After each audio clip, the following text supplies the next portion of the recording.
What's up, guys? Today I'm going to show you how to fix a Vexilar transducer that has come loose at the connection where it meets the transducer or the puck. So after using a transducer for quite a long period of time and supporting it by the weight of the transducer, they often get loose connections inside which can't be fixed by the manufacturer. So the way I figured this out is that when I was out on the ice one time, my transducer just kind of stopped working, and I realized that if I held the weight of the transducer around the edge, then I was able to actually pick up my signal in the water. So I figured that this must be a connection inside the transducer, and that I need to fix this by releasing the weight of itself off of the cable. So to do this, I've come up with a pretty simple and cheap way to fix this, and you can get all the parts at your Canadian Tire Home Hardware. So what I've done is I've gone and bought one of these small PVC pipe caps, and it's about 2 inches around, I believe. And what you do is you take an X-Acto knife and you can cut out the inside of it, and then it just leaves this tiny little lip on the inside.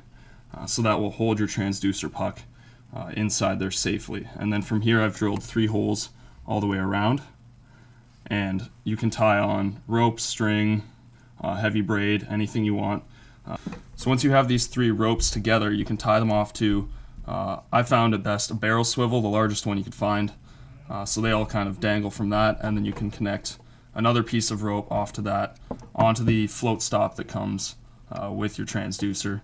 And that way the rope should be just a little bit shorter than the actual cable length you're putting in the water, and it'll keep the weight off of the transducer wire.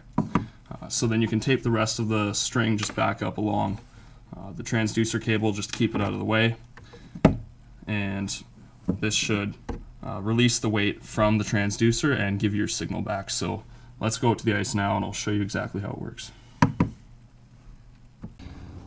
Alright guys, so we're back out on the ice here, and I'm just going to show you to prove that this did work.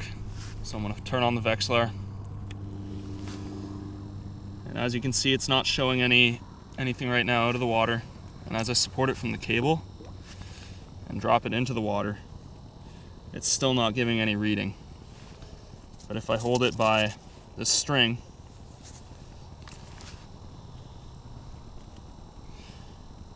it'll start giving you that reading. And it looks a little funny on the camera just because of the way the brush system works, but as you can see, it's picking up that reading.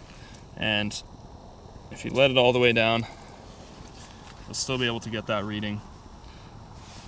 And there's one other little trick I'm going to show you guys. If you don't have the ability to do this out on the ice and it breaks with you out on the ice, you can drill a second hole right next to it.